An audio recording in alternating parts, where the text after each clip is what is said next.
MagMongoSlade. MagMongoSlade. MagMongoSlade. Let's talk AEW Collision. Before we do that, though, we do got news and notes. This time we got just a little bit of news and notes. Okay, so officially, apparently, AEW surpassed WrestleMania 32 in paid tickets. But they're comparing paid tickets to All In, which is being tracked by WrestleTix, to actual attendance of WrestleMania 32, which is, quote, people going through the turnstiles, which, okay, but nobody has walked through the turnstiles of Wembley yet. So, again, about this time next week, we still won't know what the actual figure is. We probably won't even know for another few months. But kudos to AEW, I guess. Look, I'm tired of talking about the attendance, mainly because the show hasn't happened yet. So until the show actually happens, there really is no point in talking about the attendance. You're comparing an event that happened to an event that did not happen. And we'll see when it actually does happen what the attendance actually is. All right. Next, the dirt sheets are claiming that AEW was not aware of the Cash Wheeler arrest. Now, this for me is completely and totally disturbing. Both House of Wrestling and Fightful have both claimed that they have asked people who are notable AEW names and top-level members of AEW management if they knew about Cash Wheeler's circumstances, and they have yet to find a person as of recording that has. And the House of Wrestling article is even more damning because he says, on 2 occasions, I was the person to break the news to members of upper management who seemed completely unaware of what was unfolding. Now, how far does your head have to be in the sand for you to have a wrestler on pretty much trending on Twitter, and there's news articles being written, and you honestly don't know what's going on? How does that occur? Like, I get that you didn't know that he had gotten arrested. How could you know? But once it hits the news wire and there's AEW wrestler everywhere, where are you? Are you on vacation? Now, they claim that they have not been to confirm or deny that Dax Harwood or Tony Khan knew. So this is where the weasel words come in, where they say upper management. That could be anybody, right? Not necessarily Tony Khan. It could be Mega Perek. It could be Christopher Daniels. It could be anybody who had no idea. Again, I would hope that Cash Wheeler is a stand-up guy who, the moment he got into some trouble, he made a phone call and said, hey, look, we trying to do this big thing. I just got into some trouble here. Laid it out to him as best he could. And then, maybe AEW got to work on it. But the idea that they didn't know, and yet this situation is continuing forward, it's not a good look, man. I can tell you that you got to, it's in a job like this, where they trust you to show up, in a job like this, where 80,000 people supposedly are preparing to come see your match that's been built up for weeks and weeks, you better be sure that you're going to be there. And they better be sure that you're going to be there. Because the hype train for this match has not stopped. So everybody's going to assume that this match is going to occur. But again, even if everything goes smoothly, the fact that the upper management wouldn't know, that would be cause for me to at least want to suspend him. At least for not telling me.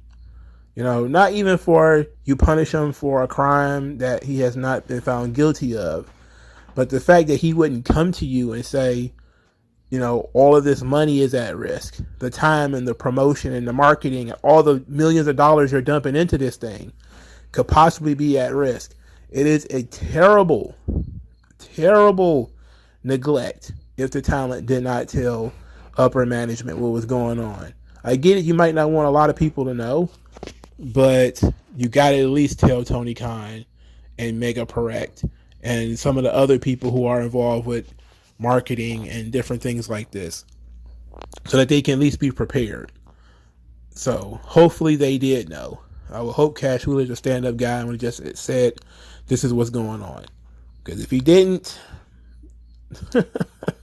I would fire him.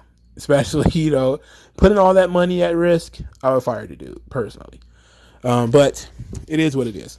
All right, the next thing to talk about here is AEW's love of licensed music. Tony Khan talks about using licensed music and how much he pays for music. So let's talk about that. So Tony Khan has said that all the music, the purchased music that he used, like Walk by Pantera for Rob Van Dam, he purchased in perpetuity so that it would not be altered in any way if they were to have a streaming service or something like that. So he says, quote, every great moment where we've used licensed music, we still have that music. I paid for the rights in perpetuity. I've had a lot of other opportunities to license music and work with a lot of great artists. We've done all kinds of great stuff. And hopefully someday all of that will be available for people to watch in perpetuity on the library forever. And he, of course, talks about doing this and trying to find a good deal. And, hopefully people are interested in making these deals with him. Because, when you license music, you're not necessarily licensing it from the artist, because the artist might not own their own publishing. You're licensing it from whoever owns the publishing. So sometimes the publishing company, might be okay with it. Other times, publishing company might be a little bit more difficult. But it seems that, he was able to find friendly publishing companies in order to license the music, so it won't have to be altered and changing to like DVD or streaming or something like that. And that's good forward thinking, and plus when you're a billionaire, you can do stuff like that.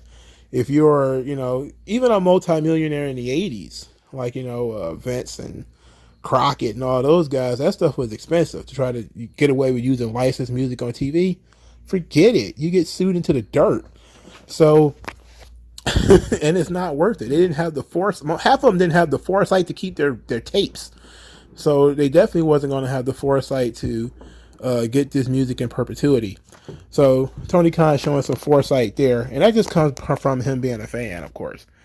Him being a fan makes this thing a little bit easier for him to do, because now he realizes how much people hate the dub music on like streaming services, which, he would not have known if we hadn't done it. Well, if WWE hadn't done it before.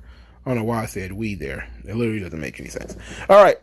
So this is the last note, and this is actually a very good one. Takaki Kidani, the director of Bushiroad, apparently during one of Bushiroad's financial meetings, he had to discuss the success of New Japan in the United States.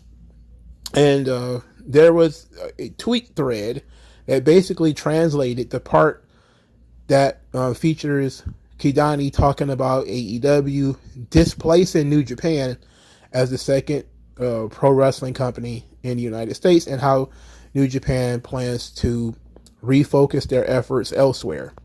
So, word up to this guy, Himanshu Doi, who is, he covers Impact Wrestling and on 411 Wrestling, and he translates stuff from Japanese wrestling promotions. So, he's a translator. And so he says, quote, this is what he typed, and this is a direct quote from Kidani. The reason why New Japan is technically increasing its digital content revenues, but has not returned to its former glory, is the new pro wrestling company called AEW in the US between 2018 and 2019. AEW has a turnover of 10 billion yen, which I believe is the reason why New Japan Pro Wrestling has dropped from second to third place in the world rankings. In light of this situation, I believe that we will continue to patiently do what we can in the United States for the time being while developing the Asian market, which they have not yet taken. So their buddies in New Japan think that AEW has encroached on their share of the market. So between, of course, 2018 and 2019, of course, today, this is, years later, that New Japan has been replaced by AEW. Now, the 10 billion yen turnover is about $68 to $69 million.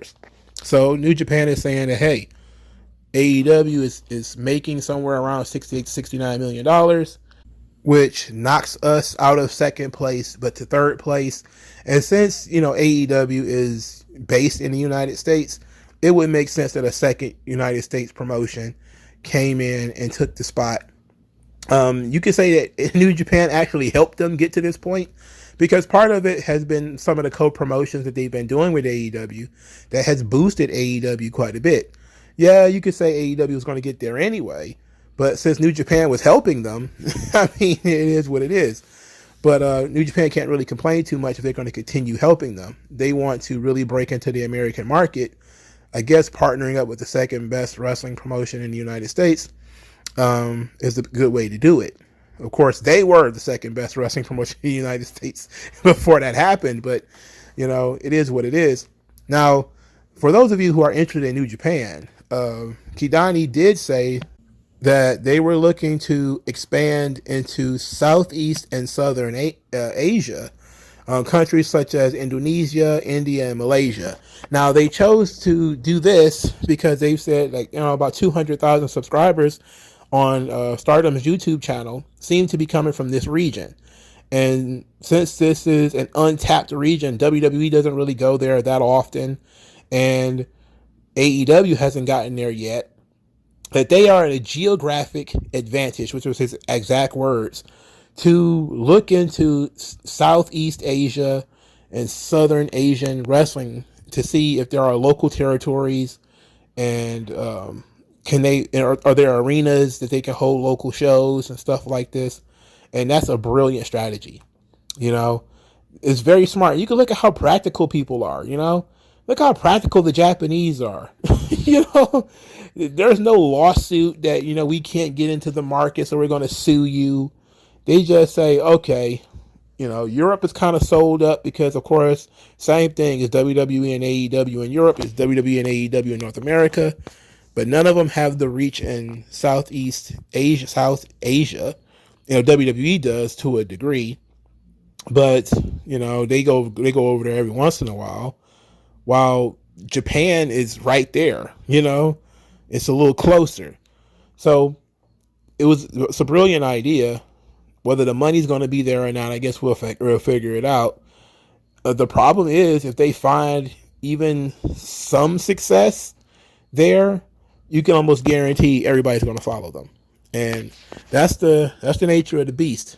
If New Japan hosts a show in Thailand and do well, I guarantee you WWE's coming next. We're going to have a Superstar Sagat Showdown in Thailand. Going to be a big show. I guarantee it. It's just the nature of the beast as a copycat business. Now, granted, WWE still will not be able to tour Asia as much or as often as New Japan. The Asian region being on the upswing, I know WWE has been trying it. So it ought to be a pretty good thing for New Japan to jump on that because they're a little bit closer. All right, so now the final bit for this piece of the news and notes is a lot of people are questioning, where did he get this $69 billion? I'm sorry, $69 million. I'm so sorry. The 10 billion yen turnover. How does he know that? What is his source for that information? I am also wondering what that source is for that information. I would imagine he has a good one, or is that, or a very good estimation of AEW's money spent or money brought in, but we still don't know if that's profit or if that's, did he combine all of the gates together? Did he combine, gates and pay-per-views and all that stuff together on his own? For the purpose of this, we don't know. So we don't know where that figure came from. But it's the first time we've seen anybody put any kind of figure that's really kind of realistic onto AEW. Now, granted, AEW started with $100 million. If they're 5 years in, 4 or 5 years in, and they've only made $69 million back, and assuming all that's profit, they're still not in the black. It's still not in the black. But this guy doesn't work for AEW, so we don't know. We don't know where he got that information from. It could just be an estimation. But that's the closest amount of information that we've got on AEW's financials. It's from a Bushiroad Twitter account that translated this stuff. That's the best we can do. Take it or leave it. And God bless you guys who are watching Stardom. I don't see how you can do it. All right, let's get into AEW Collision. The first thing first, I started to groan immediately because Kevin Kelly is back. This guy's a different level of boring. Kevin Kelly is boring. Bring back Ian Riccaboni. I like Ian Riccaboni. I do not like Kevin Kelly. Kevin Kelly sucks. Kevin Kelly sucks. Can he go back to Japan, please? Put him in a crate.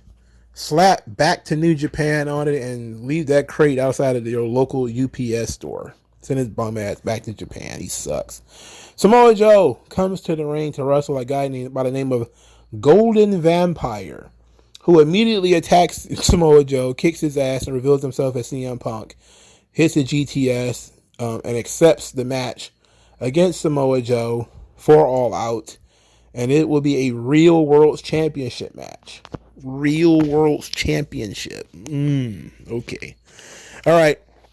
This is the only time you saw CM Punk the whole night, and he was wearing bright gold spandex. Look, I like this. I would have done it just a tad bit differently. Maybe you start the match as it's a normal match, and then have Golden Vampire roll under the ring, and then CM Punk comes out of the other side, and then he jumps Samoa Joe and kicks his ass. That probably would have been a little bit more humorous, but I don't mind what they did here, and I think it was actually pretty solid. Joe thinks that he's about to fight somebody else, reveals that it's CM Punk, but he was already in the dirt by the time he figured out it was CM Punk, so this was fine. I don't dislike this, but the first match is only thing I wanted to see on the show: Jay White versus Dalton Castle. This is really all I wanted to see. Once I heard this match was going to happen, I was like, I like Jay White. I like Dalton Castle. I'm probably going to like this match. And I did. Jay White defeats Dalton Castle, but not after I have fun with Dalton Castle's silliness. For instance, him walking with the camera in circles, him feeding the boys out of his hand, because, the boys are baby peacocks. So he goes into his spandex and he gets out imaginary bird feed, by the way, completely and totally imaginary. And then the boys walk around and peck at his palms. It is entirely silly. That's a new wrinkle to his entrance that I've never seen before. I've never seen him feed the boys. It's so god silly, man. It's so silly. But everything about Dalton Castle I find is very humorous. His facial expressions, his choice of words. Like he said he's going to suplex Jay White until his brain comes out of his butt. And I was just he didn't say ass, he said butt. Like, this is a TV-14 show and they're still censoring stuff. Anyway, the match was fun. It was probably a little bit long, but it was fun. There was a lot of Bullet Club Gold boys stuff outside the ring with them running around in circles like Tom and Jerry. Just a lot of that kind of stuff going on before Jay White hits the Blade Runner and wins the match. Very funny match. I like both guys. After the match, Jay White had a promo, said that he hopes that Kenny Omega is paying attention, that they sent him to the hospital, and because Kenny Omega has been deceiving the people, having people believe that the Elite are the best of the Bullet Club, when the best of the Bullet Club are Bullet Club Gold. this whole Bullet Club stuff, I don't see how you guys can deal with this stuff, man. Like, there are some dudes over in Japan who are saying, well, everything Jay White does is bullshit. He's just trying to use Bullet Club to keep his name relevant. There's guys attacking Gallows and Anderson. I'm like, what is going on? Who the fuck cares? Really? Like, there's so many offshoot, rip-off Bullet Clubs. It's just, this stuff ain't that important, bro. You know, this ain't, who invented something that is like a multi-billion-dollar property. It's like everybody can be, if everybody was in Bullet Club, everybody gets a piece of it. You know, it is what it is. You're not in Japan. I guess it's owned by New Japan, I think. But I don't know. So to me, it's stupid. But they're fighting over who's the real Bullet Club, who's the best version of Bullet Club. That's what they're fighting over. And my interest in that match was already low, and my interest is even lower because Jay White seems to only be able to do bang bang gang stuff. Anyway, Juice Robinson talked. I'm going to pretend that he did not talk, even though it's very hard to do so, especially since they had him wrestle next. So I don't know how we got here. All I know is the audio for AEW absolutely sucks because here come these three big meaty guys yelling into the microphone about something or other as they walk to the ring. One of the guys, he's meaty, but he's kind of shorter. He's yelling at what their names are, and all I got is Bronson or Boulder or something to that effect. And the way he did like some kind of crazy walk, I was like, okay, so he's the Otis of AEW.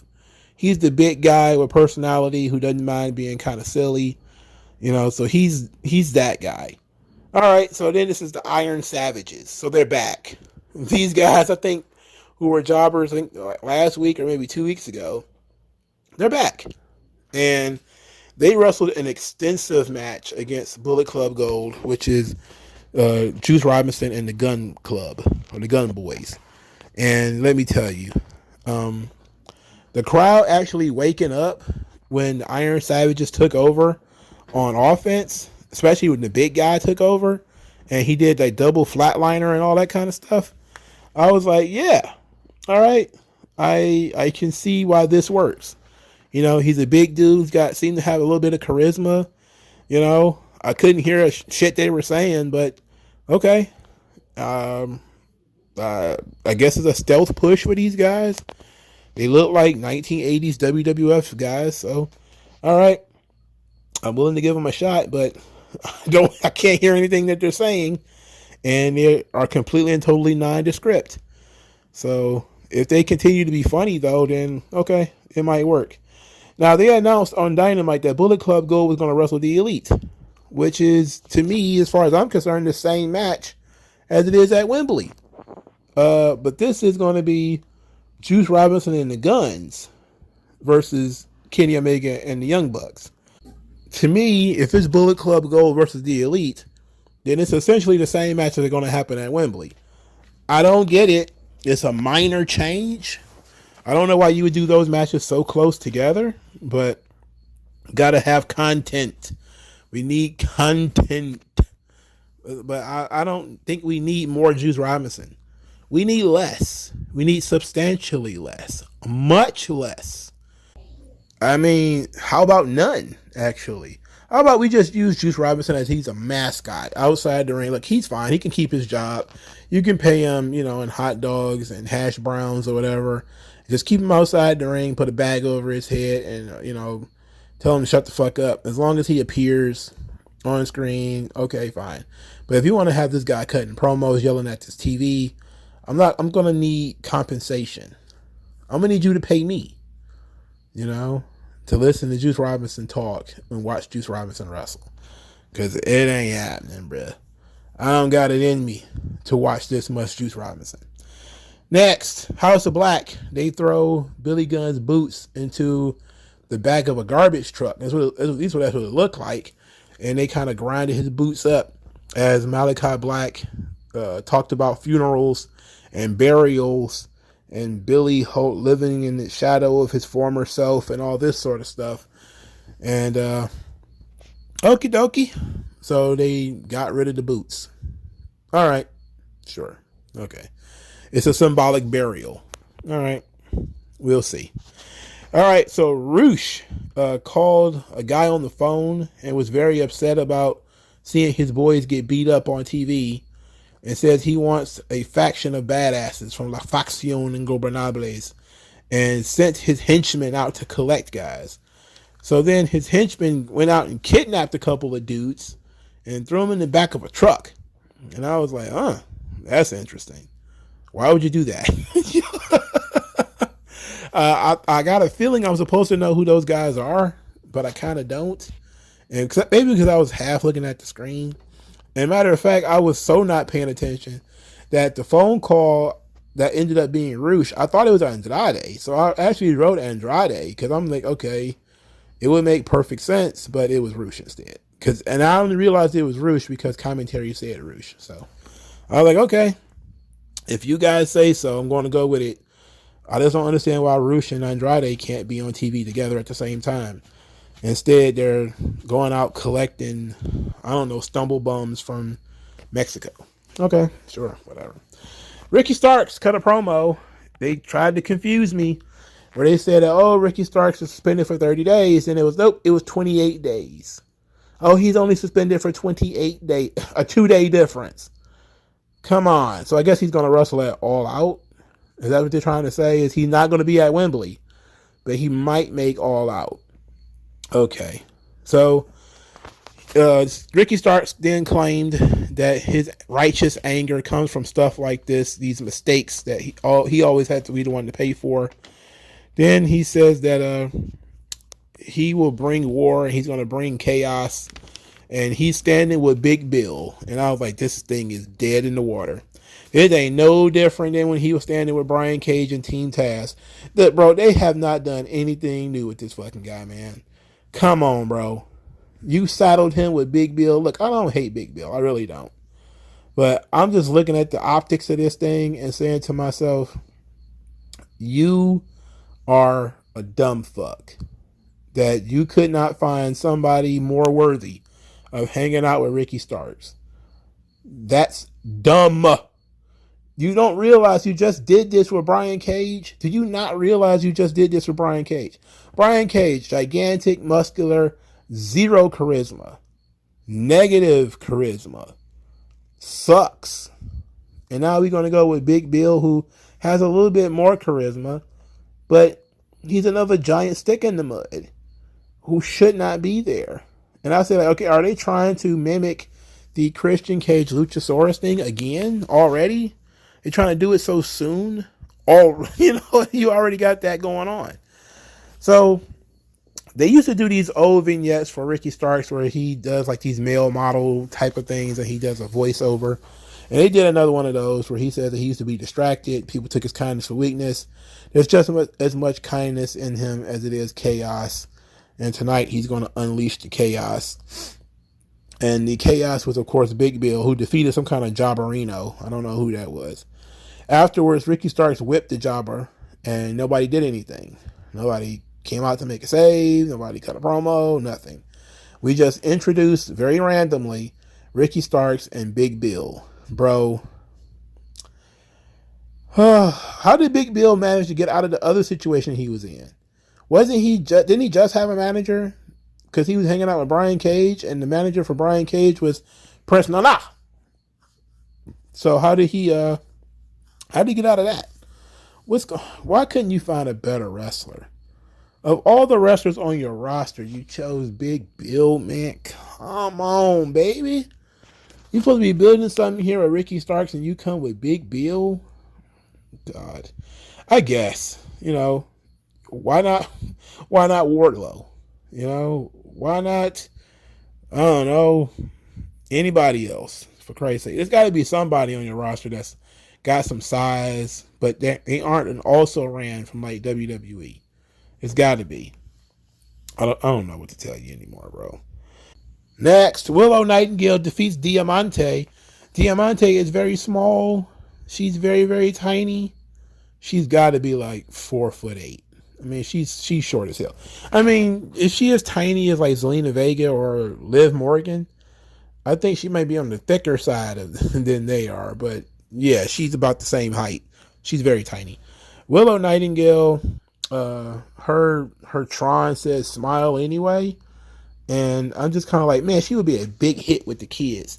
Too bad AEW's entire fan base is like 42, and there is not very child friendly. Because I can see her being a big hit with kids, and of course she's over with this audience, but just imagine if there's like a substantial young audience that Willow could play to. She would probably be a top babyface at that point. I'm talking like really top babyface, not a top babyface, or maybe the top babyface. She's very charismatic. She's very cute. She's very wholesome. That's all very good stuff. So very positive stuff. Mercedes Martinez came out there on ringside. She ended up getting beat up by Chris Statlander. This match felt like it went on too long, mainly because I didn't want to see it.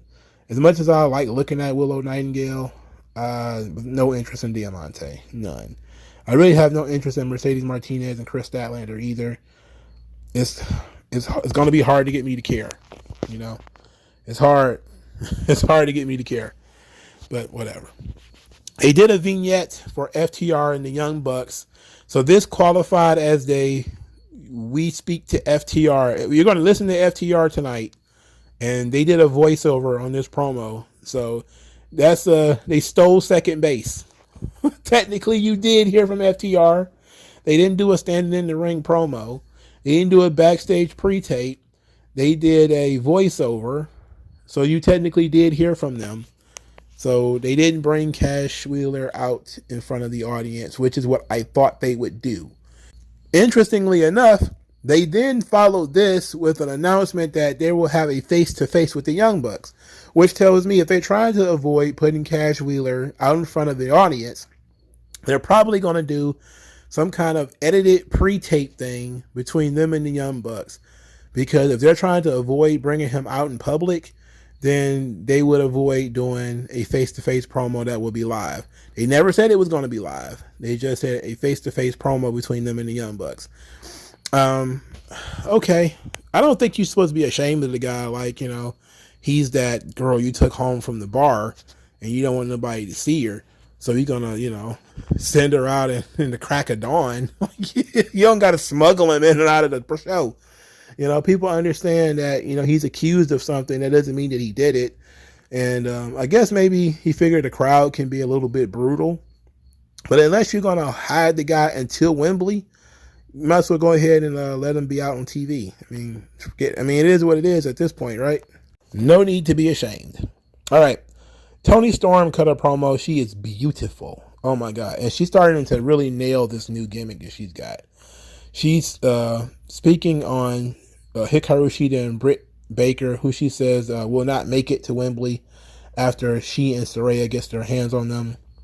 When questioned whether Saraya got her back, she said that the Outcasts are a sisterhood and they're going to elevate her, and she's going to be a 3-time women's world champion. And then she, of course, denigrated the announcer, the microphone holder of the week, whom I have no idea who that girl is. But Toni Storm is gorgeous. Her accent really works for this Marilyn Monroe, Jane Mansfield gimmick that she's got going on here. So they finally found a way to present her as a star and as a solo star. And Hollywood starlet was the right answer. Whoever thought of that, thank you very much for proving me right. I've been saying for upwards of 2 years, Toni Storm is a star. We just have to find the right presentation. And AEW wasn't really doing a good job with it at first, but now they are. They found out what she is. And this gimmick that she's got now is perfect. She looks like somebody from the 1950s, 60s, a sex symbol from that era. And to talk about that a little bit, it's very strange that when you look up those women like Marilyn Monroe and Dorothy Dandridge and Jane Mansfield, like a lot of those women died like really young. I don't think of those three, I don't think any one of them saw 50 years old. I think one of them died in their 40s. And the other one was another one was near 40, so like Hollywood starlets from stage and screen from the 50s and 60s. They had a thing about dying young, so. But, that retro look is really working for her, and the accent really accentuates that. All right, so Powerhouse Hobbs defeated Kevin Koo. Now, Kevin Koo, I would have just put Jobberino in there, but I actually know who Kevin Koo is. He used to work in MLW under the name Kevin Koo, and he was in a tag team called Violence is Forever with Dominic Guarini. And this because he is pretty well known on the indie circuit. The crowd actually was cheering for him after he was announced. Even because I don't think people was paying attention, but when he was announced, like a small chant broke out for him. So people know who this guy is, and I've seen him wrestle live at a GCW show. So I've seen this guy. I've seen him on TV. I've seen him in person. I know who this guy is. And Powerhouse Hobbs beat him pretty quickly. Probably could have been quicker, but whatever. He didn't really challenge Hobbs too much. After the match, Hobbs puts Kevin Koo in the camel clutch to sort of mock Miro. And then Miro popped up on the screen, and he cut this cryptic promo about how similar Hobbs and Miro are. They have more in common than their muscles. That Miro also once followed a book at one point. He looked to a book for guidance. He also walked with distractions and was easily distracted. And now he walks alone. He seeks to replace his God. Then he said that they are both godless, both him and Hobbs. But Hobbs prays to him now. Which wasn't exactly the strongest ending to the promo. It felt like, okay, is he done talking? Like, are you done? But they're going to wrestle it all out. Of any AEW match that's been promoted on either show, this is the match I most want to see, which means I can almost guarantee you something's going to fuck this match up and we're not going to see it. Because this is a match that I'm most interested in. I don't give a fuck about Wembley. I don't give a fuck about no match on that show. I want to see this. This is what I want to see. They're going to put it the next week. Fine. I don't care. Just don't nobody pull a hamstring, nobody tear an ACL or separate a shoulder, so I won't get to see the one fucking match from AEW that I actually do want to see. All right, don't fuck this up. I don't care what you have to do. Get these two guys in this ring in Chicago, September the 2nd. Get them in there. All right, give a fuck about Wembley. All right, just make sure this match happens. And I'm not even really that excited because, they done such a great job building it up. I just like both guys. I just like both guys, for Christ's sake. I want to see both guys win. I hope everybody has fun. All right. So, last two segments are all about Darby Allin. So, Darby and Sting went to WWA. I have no idea what that is. Well, I don't know what the acronym stands for. But AR Fox is the trainer at this school. And Sting and Darby Allin showed up there and attacked him. And Darby cut a pre-tape promo saying that it would have been easy for them to destroy AR Fox right then and there. But they chose not to because they want him to come to Wembley. They want him there. And then they had Lil Nick Wayne cut a promo. And he starts talking about, is this what I got to do to get respect? I'm like, man, you have to do a lot more than that. So apparently they're going to do a tag team match on Dynamite. There's going to be Nick Wayne and Darby Allin versus AR Fox and Swerve Strickland. Again, virtually the same match that you're giving away at Wembley with one person different and a different stipulation. So you don't get to see Sting, but you do get to see Darby fight Swerve and AR Fox. Okay. If you say so, buddy, do your thing. I'm guessing this is just going to be a match for Nick Wayne to take the pin, which in reality he shouldn't because he got his ass beat on his own home turf. But there's no other logical way to end this outside, because if Swerve and AR Fox are going to lose at Wembley, which they should definitely lose to Sting, then they have to beat Nick Wayne. So sucks to be him, I guess. Well, he's getting exposure, so I guess that's fine. He's a kid, so it doesn't matter. But I like the whole invasion angle. I think it was very well done. Of course, it's them playing by AR Fox's rules, so that works. Okay, that's fine. They know where to find him, and he went out and chased him down. Okay, cool. All right, the main event of the evening: Darby Allin versus Christian Cage. This match was really good. Really, I think it was probably a little long, and I always say that. I say that about most matches now, but I felt like this match really took a long time. Not saying that it was a bad match, just that it took a long time. It took a long time to start cooking. Christian Cage was wearing the TNT title to the ring. Every time I hear Christian's TNA theme, I keep forgetting it's his TNA theme. And it's not until I actually look at TNA pay-per-views that I actually remember that this was his theme in TNA. But him wearing the TNT title to the ring was pretty funny because clearly he's not the TNT champion, but whatever. We got a nice little spot. I don't know, maybe 10 minutes into the match, Christian is mocking Darby Allin because Darby is trying to scratch and claw his way back up. And Christian gets the TNT title and tell him to come get it. You want this, you got to come and get it. And that really motivates Darby to get up and to keep fighting. He's really motivated to be the TNT champion. He even did an interview recently where he talked about the TNT title losing value and that he felt like the TNT title was more valuable several years ago when he had it and when Brody Lee had it, etc. And he wants to try to win the title and take it elevated again. But he should probably blame his boss, who's the one who booked the title to be that way. Because once Cody left, as soon as Sammy Guevara touched it, it was over. Because Sammy Guevara ain't nothing but mid-card. All right, so you could pretty much, as soon as he put his grubby fingers on it, you knew it was done for. It was done for. But maybe Darby can elevate it. Because Luchasaurus certainly can't. And Christian is not the champion. He could do a great job for the title, but he's literally not the champion. So it doesn't matter. The match really started to cook right when they did the top rope drop kick spot, which is absolutely stupid. It's a stupid spot that hurts Darby more than it hurts Christian.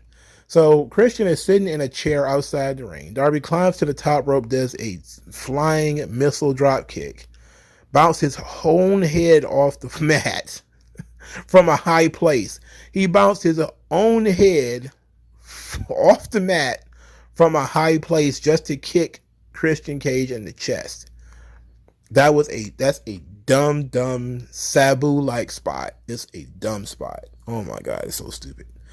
Things went to the next with the sunset powerbomb that Darby Allin rolled through and ended up on his feet and then got hit with a spear. I was definitely like, this guy's a bulletproof midget when he kicked out of that. When he got that sunset powerbomb and then got speared and he still kicked out, I was like, okay, I forgot who he's dealing with here. The whole bulletproof midget thing, came from me watching Darby Allin wrestle on TV. And here we are again. Here we go again. Bulletproof midgets. Can't lose. I don't think you should sunset powerbomb and spear somebody and then they kick out. I don't know. Especially when it's back-to-back moves. I'm probably sure that's not a good idea. And then Darby Allin wins with a simple jackknife pin, which I actually didn't dislike. I didn't hate that he won. I just I hate when he takes incredible amount of damage and then manages to win. Because he doesn't win in dominant fashion usually. Most of the time he wins is, nice little roll-ups or, something like that. And it actually protects his opponent a little bit, which is good. Because in WWE, it'd have been coffin drop 1, 2, 3, and everybody would have been like, oh. But when it's a jackknife pin or the Last Supper roll-up pin or whatever, it, adds a little, hey, he had you tied up for 3 seconds. So I actually enjoyed this match. I thought it was very good. After the match, Luchasaurus and Christian Cage beat up Darby Allin. Christian then forces Tony Schiavone to count a 3 and then announce him as the TNT champion still. his ego would not accept that he was defeated. So the show was pretty solid in terms of in-ring work and presenting people that I actually don't mind. For instance, I don't mind Christian. I love Christian, actually. Christian versus Darby Allin. I don't hate Darby Allin. I hate the way they book him sometimes, but I don't hate Darby Allin. I like Dalton Castle. I like Jay White. So I like those four guys. I like Powerhouse Hobbs. So he was on here. I like Miro. He was there talking. Not a huge fan of Willow and Diamante, even though I do like Willow. I didn't care to see her wrestle Diamante, and I certainly didn't care for that match to be that long. Toni Storm is a bright spot on this show for me. Definitely, she's really doing a good job with this character. Not a fan at all of Juice Robinson. I mean, I am the noted anti-Juice Robinson fan club member. And Iron Savages, if they keep acting like Otis, it might be fine. Other than that, they can stay at home too. So it was a solid enough show. I didn't hate it, but it kind of dragged near the end because the main event was so long and because the girls match was so long. I think that you got to find a nice little balance here in terms of the length of matches. Now, in terms of next week, they didn't lay out any matches for Collision next week. Everybody's going to be in England, presumably. So I would imagine they're going to tape something or put together some kind of taped show. Maybe a bunch of vignettes and stuff. Maybe some matches between people who are not going to be in Wembley, but I'm pretty sure the entire crew is going. So I wonder what they're going to put together for Collision next week. It might definitely be pre-taped matches that's going to be taped on Wednesday or taped on Friday or something like that. So we'll see. But what did you guys think? Let me know in the comment section below. Like, share, subscribe. Thank you guys for your time. I will talk to you guys later. Peace out. Skin tone, so why attach yourself and piggyback the wealth you didn't earn or lack yourself? I'm telling you to own up to your own success and failures. It's a reason.